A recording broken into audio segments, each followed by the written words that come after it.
तवारीख की किताब दूसरी तवारीख 7वां बाब इसकी 12वीं आयत से मैं पढ़ने लगा हूँ। और खुदावंद रात को सुलेमान पर जाहिर हुआ और उससे कहा कि मैंने तेरी दुआ सुनी और इस जगह को अपने वास्ते चुन लिया कि ये कुर्बानी का घर हो। अगर मैं आसमान को बंद कर दूं कि बारिश ना हो, ये टिड्डियों को हुक्म दूं कि मुल्क को उजाड़ डालें, या अपने लोगों के दरमियान वबा भेजूं, तब अगर मेरे लोग जो मेरे नाम से कहलाते हैं खाकसार बनकर दुआ करें और मेरे दीदार के तालिब हों और अपनी बुरी राहों से फिरें, तो मैं आसमान पर से सुनकर उनका गुनाह मुआफ़ करूंगा और उनके मुल्क को बहाल कर दूंगा। अब से जो दुआ इस जगह की जाएगी उस पर मेरी आंखें खुली और मेरे कान लगे रहेंगे, क्योंकि मैंने इस घर को अब चुना और मुकद्दस किया है कि मेरा नाम यहाँ सदा रहे और मेरी आंखें और मेरा दिल बराबर यहीं लगे रहें। हिजकियल की किताब में से एक और आयत है, 22वां बाब आयत नंबर 29 में लिखा है, और इस मुल्क के लोगों ने सितमगरी और लूट मार की है और गरीब और मोहताज को सताया है और परदेशियों पर नाहक सख्ती की है। मैंने उनके दरमियान तलाश की कि कोई ऐसा आदमी मिले जो फसील बनाए और इस सरजमीन के लिए उसके रखना में मेरे सामने खड़ा हो, ताकि मैं उसे वीरान ना करूं। पर कोई ना मिला। बस मैंने अपना कहर उन पर नाजिल किया और अपने गजब की आग से उनको फना कर दिया, और मैं उनकी रवश को उनके सर पर लाया। खुदावंद खुदा फरमाता है। Hallelujah hallelujah. अमाल की किताब उसका 16वां बाब 31वीं आयत में लिखा है, उन्होंने कहा खुदावंद यस्सु पर ईमान ला तो तू और तेरा घराना नजात पाएगा। खुदावंद यस्सु पर ईमान ला तो तू और तेरा घराना नजात पाएगा। आज थोड़ी देर के लिए दुआ के ताल्लुक से चंद बातें हैं जो मैं आपके साथ शेयर करना चाहता हूं। दुआ बाइबल मुकद्दस में ये जाहिर होता है कि हमें दुआ करना नहीं आता। रोमियो 8वें बाब में लिखा है, क्योंकि जिस तौर से हमको दुआ करना चाहिए हम नहीं जानते, लेकिन रूह हमारी कमजोरी में हमारी मदद करता है और ऐसी आहें भर भर कर हमारी शफायत करता है जिसका बयान नहीं हो सकता। सो हम दुआ के इस अमल में सीख रहे हैं। दुआ करना हम स्टेप बाय स्टेप इसमें आगे बढ़ रहे हैं। बहुत सी बातें हैं जिनकी हमें समझ आ रही है। सो आज एक बार फिर दुआ करना हम सीखना चाहते हैं। दुआ का मतलब यह है कि खुदा के साथ कम्युनिकेशन होना। दुआ का मतलब है अपनी बातें खुदा के सामने बयान करना, और दुआ का मतलब है खुदा की बातें सुनना।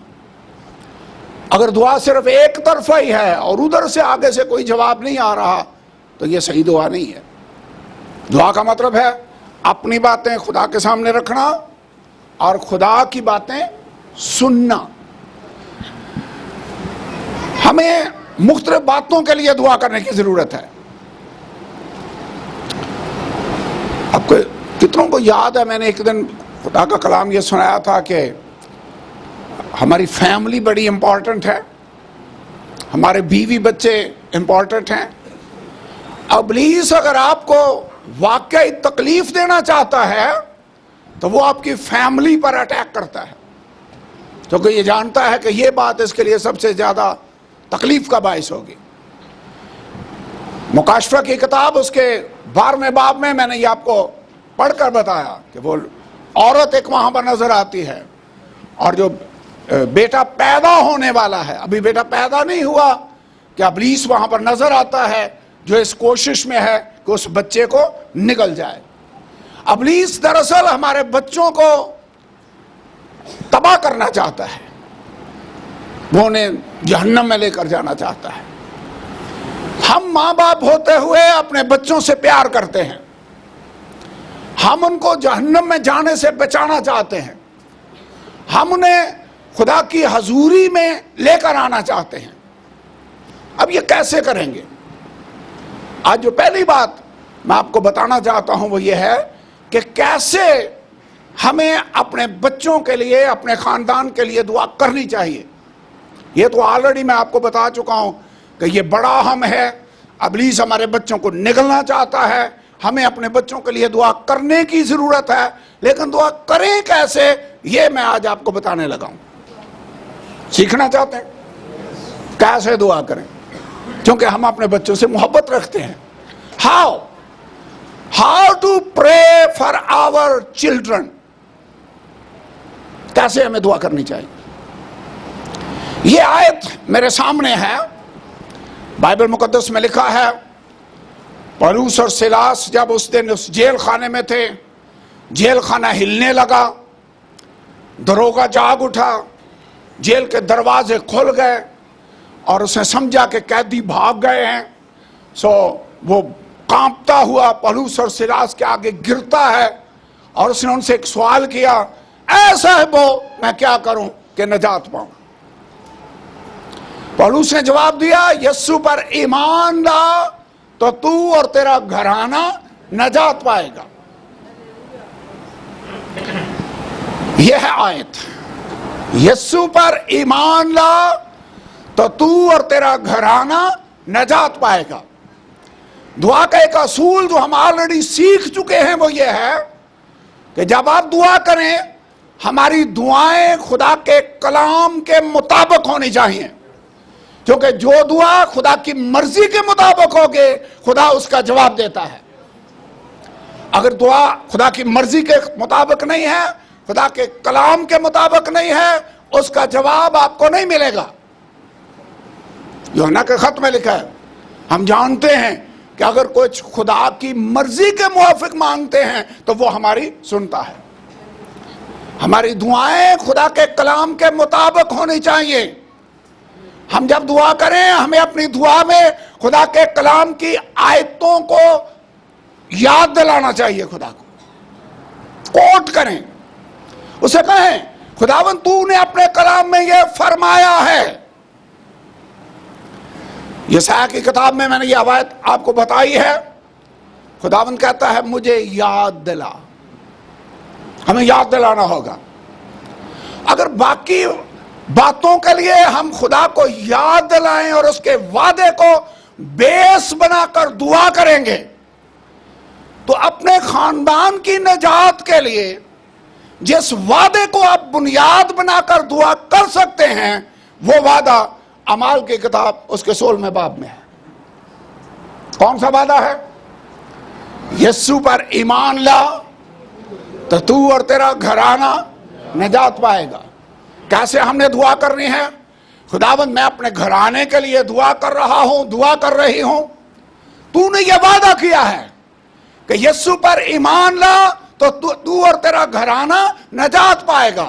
तूने मेरे घराने की निजात का प्रॉमिस किया है। खुदावंद तू अपने वादों में सच्चा है। खुदा जो वादे करता पूरे करता है। उसे कहें, खुदावंद तेरा ये वादा है, ये मेरा वादा नहीं है, ये तूने वादा किया है, ये तेरा कलाम है। तूने कहा है यीशु पर ईमान ला तो तू और तेरा घराना निजात पाएगा। खुदावंद आज इस वादे को लेकर मैं तेरे हजूर में बैठा हूं, मेरी दुआ को सुन, मेरे घराने को निजात दे। मैं अपने बच्चों के लिए दुआ करता हूं। सो कैसे हमने अपने खानदान के लिए दुआ करनी है? खुदा के इस वादे को बुनियाद बनाकर हमने दुआ करनी है। हमारी दुआएं खुदा के कलाम और उसकी मर्जी के ऐन मुताबिक होनी चाहिए। अगर हमारी दुआएं खुदा की मर्जी के मुताबिक नहीं हैं तो उनका जवाब नहीं मिलेगा। अगर हम उसकी मर्जी के मुआफिक कुछ मांगते हैं, अगर खुदा किसी बात का वादा कर देता है तो इसका मतलब है खुदा वो काम करना चाहता है। तो कैसे हमने दुआ करनी है, समझ आ गई है? खुदावंद से को ये वादा याद दिलाना है, किस मकसद के लिए हम दुआ कर रहे हैं, अपने घराने के लिए, उस घराने की नजात के लिए। कौन सा वादा हमें बाइबल मुकद्दस में से मिला है? यीशु पर ईमान ला तो तू और तेरा घराना नजात पाएगा। यही वादा लेकर हमने उसके हजूर में बैठ जाना है और दुआ करनी है। खुदावंद तूने वादा किया है, तूने अपने कलाम में यह फरमाया है, यीशु पर ईमान ला तो तू और तेरा घराना नजात पाएगा। मैं अपने घराने के लिए दुआ कर रहा हूं, मैं उसके लिए नजात की दुआ करता हूं। मैं नहीं चाहता कि यह जहन्नम में चले जाएं। खुदावंद तू नहीं चाहता कि कोई भी हलाक हो, इसलिए अपने वादे को पूरा कर और मेरे घराने को नजात दे, और आपका घराना नजात पा जाएगा। समझ आइए? अपनी फैमिली के लिए कैसे दुआ करनी है, यह तरीका, यह फार्मूला, यह मेथड हमने कैसे दुआ करनी है, हम दुआ करना सीख रहे हैं। लेकिन आपने भी देखा होगा, मैंने भी देखा है, कितने लोग हैं जो ईमानदार हैं, खुदा पे ईमान रखते हैं, लिखा ना यीशु पर ईमान ला और तू और तेरा घराना नजात पाएगा। कितने लोग हैं जो ईमानदार हैं लेकिन फिर भी उनके बच्चे जहन्नम में जा रहे हैं। हो रहा है ऐसा? तो फिर ये वादा कैसे है? हम याद भी दिलाएं तो फिर भी हमारे बच्चे हमारे सामने से इब्लीस हमारे हाथों से खींचकर अपनी तरफ ले जाए, तो फिर ये कैसे हो रहा है? हाउ? इसकी मुझे समझ आई कि यीशु पर ईमान लाने का मतलब क्या है। Believe on the Lord Jesus, believe. अब ईमान के लिए दो लफ्ज हैं जो यूनानी जबान में इस्तेमाल होते हैं। एक का मतलब है ईमान अकीदा, जिसको आप कहते हैं सेट ऑफ बिलीफ। मसलन हमारा अकीदा है कि खुदावंद यीशु कमवारी से पैदा हुआ, हमारा अकीदा है कि वो मसलूब हुआ, हमारे ईमान का ये हिस्सा है कि वो एक दिन फिर हमें आसमान से लेने के लिए आने वाला है। हमारा ईमान है, अकीदा है कि खुदा सारे लोगों की जजमेंट करेगा, अदालत करेगा, मुर्दे फिर से जी उठेंगे। अकीदा पढ़ते हैं ना कहीं चर्च में, ये हमारा ईमान है, ये हमारा अकीदा है। लेकिन यहां पर अकीदे से बच्चे आपके नजात नहीं पाएंगे। यहां पर जो लफ्ज आया है ना, यीशु पर ईमान ला तो तू और तेरा घराना नजात पाएगा, यहां पर वो अकीदे वाला लफ्ज इस्तेमाल नहीं हुआ। यहां पे ईमान एक्टिव हालत में जो है, इसका मतलब है यकीन करना, बिलीव करना। बिलीव कैसे होगा? बाइबल मुकद्दस में ईमान कब हमें मिलता है? अब मैं वो अकीदे वाले ईमान की बात नहीं कर रहा, मैं उस ईमान की बात कर रहा हूं जिसका मतलब है यकीन करना, इत्काद रखना, भरोसा करना, बिलीव करना, ये उसका मतलब है। जहां पर उस ईमान की बात है, उसके बारे में यहूदा के खत में लिखा है, उस ईमान के लिए जहां फशानी करो जो मुकद्दसों को एक ही बार सौंपा गया है। वहां अकीदे की बात हो रही है। हमें फर्क भी तो करना होगा ना, फिर ही समझ आएगी आपको। अब यहां पर अकीदे वाले ईमान की बात नहीं हो रही, यहां पर है यीशु पर ईमान ला तो तू और तेरा घराना नजात पाएगा। एक्टिव हालत में जो ईमान है उसकी यहां पर बात हो रही। ये ईमान कैसे मिलता है? मेरा क्वेश्चन फिर वही है। बाइबल में लिखा है ईमान सुनने से पैदा होता है और सुनना मसीह के कलाम से। ये ईमान कैसे आएगा? सुनने से, पढ़ने से नहीं। ईमान बोले, ईमान कैसे पैदा होता है? सुनने से। क्या सुनने से?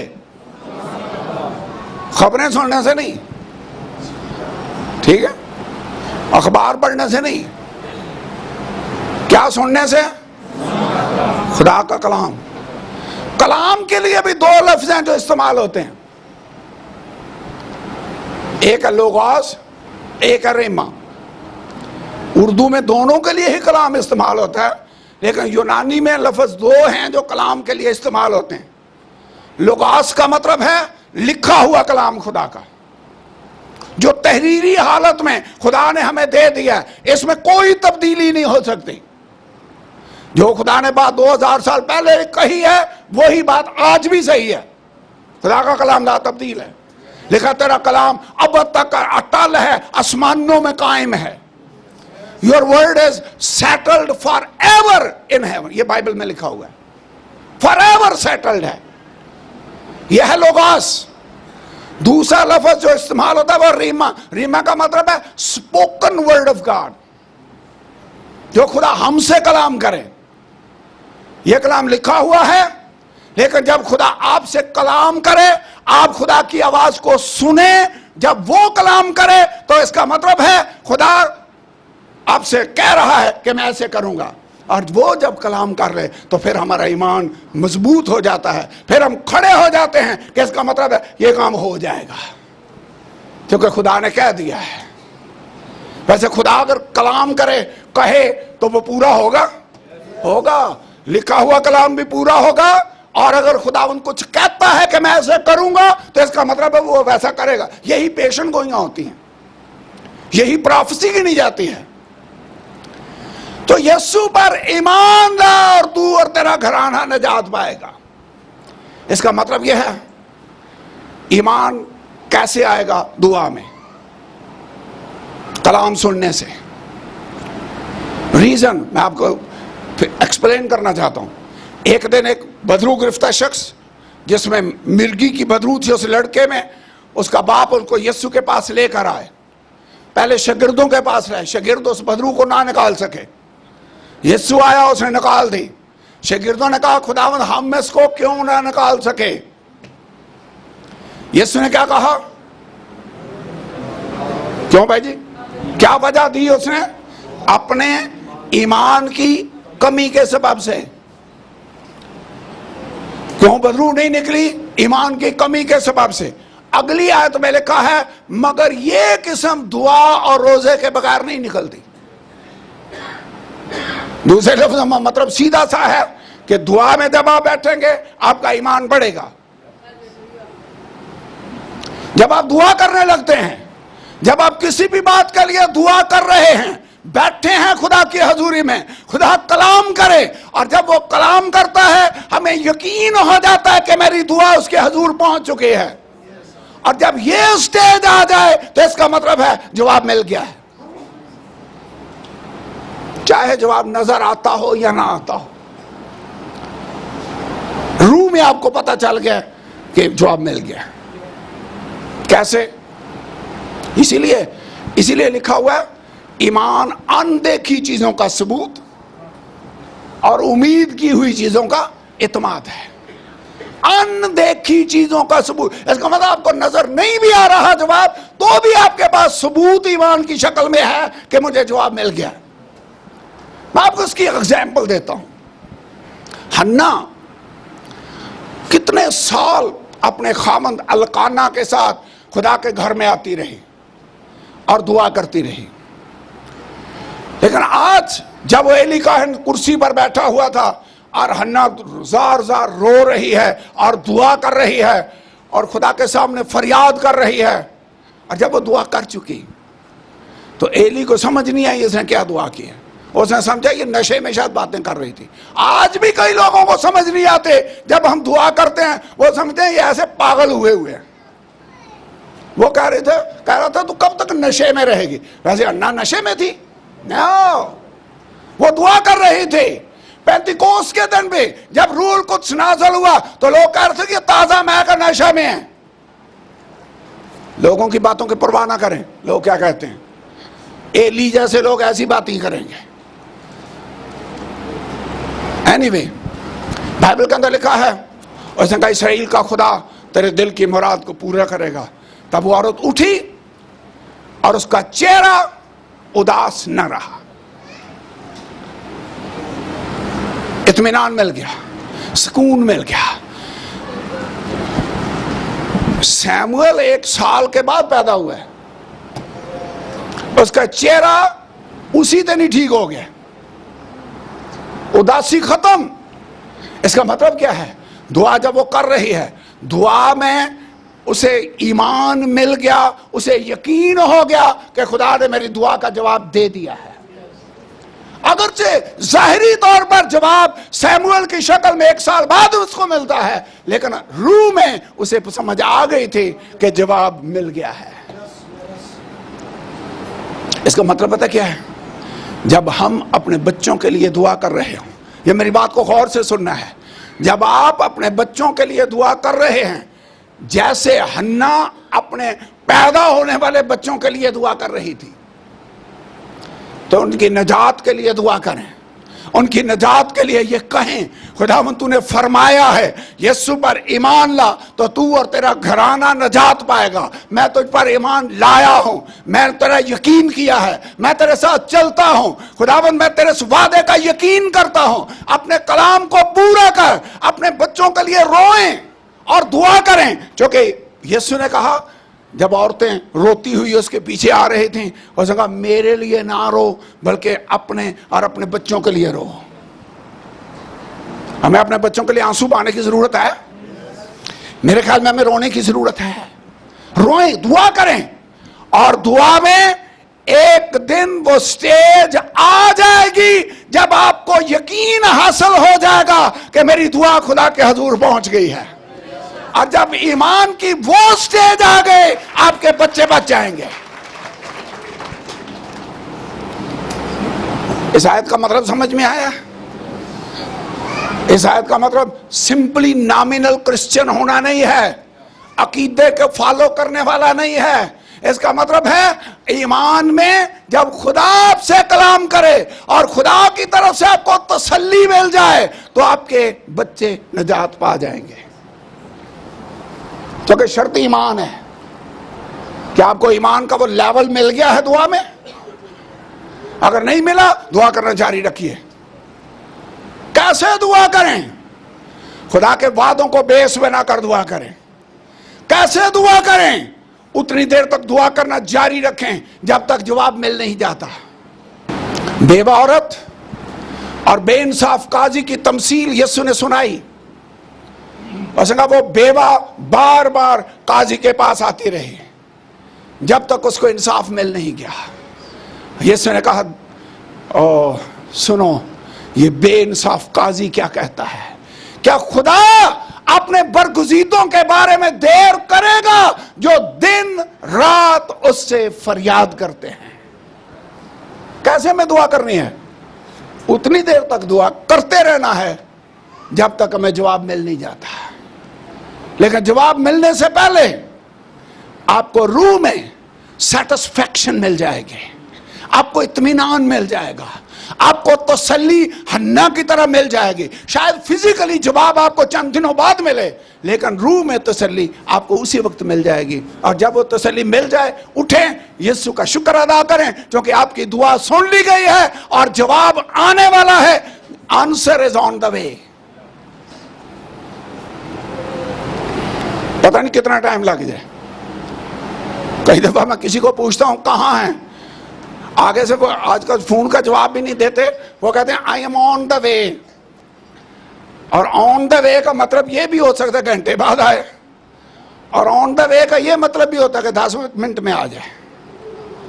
Answer is on the way. इसका मतलब यह है जवाब किसी भी घड़ी मिल सकता है। हो सकता है 5 दिन भी लग जाएं, लेकिन ऑन द वे है, जवाब में है। यीशु पर ईमान ला तो तू और तेरा घराना निजात पाएगा। कितने जो चाहते हैं कि आपके बच्चे निजात पाए जाए, आपका घराना बच जाए? समझ आइए दुआ कैसे करनी है। आप अपने शौहर के लिए दुआ कर रही हैं, काम नहीं बन रहा, मैंने आपको फार्मूला बता दिया है, ऐसे घराने के लिए दुआ करनी है। आप अपने वाइफ के लिए दुआ कर रहे हैं, निजात के लिए, इस तरह से दुआ करनी है। आप अपने बच्चों के लिए दुआ कर रहे हैं, इस तरह से दुआ करनी है। खुदा के वादों को लेकर उसके हजूर में खड़े हो जाना है, उसके वादे उसको याद दिलाने हैं, और उतनी देर तक दुआ करनी है जब तक ईमान आपको मिल नहीं जाता। ईमान कैसे मिलेगा? जब खुदा कलाम करेगा, क्योंकि ईमान सुनने से पैदा होता है और सुनना मसीह के कलाम से। जब आपको आवाज सुनाई देगी रूह में कि जवाब आ गया है, मैंने तेरी दुआ सुन ली है, तो फिर उठें, उसका शुक्र अदा करें, जवाब आने वाला है, आपको तसल्ली मिल जाएगी और हमारे चर्च के अंदर फैमिलियां निजात पाना शुरू कर देंगी। आज मेरी बात गौर से सुन लें। खुदा काम करना चाहता है, लेकिन वो काम करेगा उस वक्त जब आप दुआ करेंगे, क्योंकि खुदा अपने इस बड़े काम में आपको पार्टनर बनाना चाहता है। करंथियों के खत में लिखा है, we are labourers together with God. हम उसके साथ मिलकर काम करने वाले हैं। खुदा काम कर रहा है, लेकिन वो अपने इस बड़े काम में हमें शरीक करना चाहता है। खुदा बच्चों को बचाना चाहता है, लेकिन वो बचाएगा आपकी दुआओं के जवाब में। कैसे मुझे पता चला? मैंने जो आयत आपके सामने पढ़ी है, हिजकियेल की किताब उसके 28वें बाब में, इस मुल्क के लोगों ने सितम करी और लूट मार की है, उन्होंने नाहक जुल्म किया है, सताया है। मैंने उनके दरमियान तलाश की कि कोई आदमी मिल जाए जो इनके लिए दुआ करे, ताकि मैं इनको वीरान ना करूं, और कोई ना मिला। तब मैंने अपना कहर नाज़िल किया और उनको बर्बाद कर दिया। इसका मतलब है खुदा बचाना चाहता था, लेकिन वो तलाश कर रहा था कि कोई आदमी मिले जो इनके लिए दुआ करे, ताकि मैं इनको हलाक ना करूं। तवारीख की किताब में मैंने आयत आपके सामने पढ़ी है, अगर मैं आसमान को बंद कर दूं कि बारिश ना हो, वबा भेजूं, टिड्डियों को भेजूं कि फसलों को बर्बाद कर दूं, अगली आयत में लिखा है, तब अगर मेरे लोग जो मेरे नाम से कहलाते हैं खाकसार बनकर दुआ करें, मेरे दीदार के तालब अपनी बुरी राहों से फिरे, तो मैं आसमान पर से सुनकर उनका गुनाह मुआफ करूंगा और उनके मुल्क को बहाल कर दूंगा। इसका मतलब खुदा मुल्क को बहाल करना चाहता है, लेकिन करेगा कब? जब हम दुआ करेंगे। अगर कोई आदमी किसी सदर के साथ काम करता हो या किसी बड़े मर्तबा वाले के साथ काम करता हो, वो ऐसे खुश नहीं होता। हमें तो आसमान के खुदा ने अपने साथ मिलकर काम करने के लिए दावत दी है। हमने करना क्या है? दुआ करनी है। अब समझ आई है? खुदा ने हमें अपने साथ दुआ करना सीखने का जो प्रोसेस शुरू किया है, उसका मकसद क्या है? वो हमारे जरिया से काम करना चाहता है, वो आपको चैनल बनाना चाहता है, वो आपको हथियार बनाकर इस्तेमाल करना चाहता है।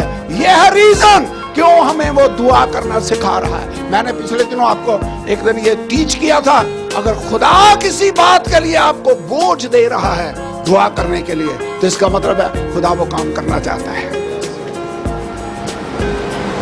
सो बच्चों के लिए दुआ करें, वादे याद दिलाएं। जब ईमान में यकीन दहानी हो जाए, आपको दुआ में तसल्ली मिल जाए, तो समझ लें काम हो गया है। यह है इस आयत का मतलब, यीशु पर ईमान ला तो तू और तेरा घराना निजात पाएगा। आइए मिल जाएं, रूह में एक हो जाएं, यूनिटी के साथ। Let us pray. Hallelujah, hallelujah.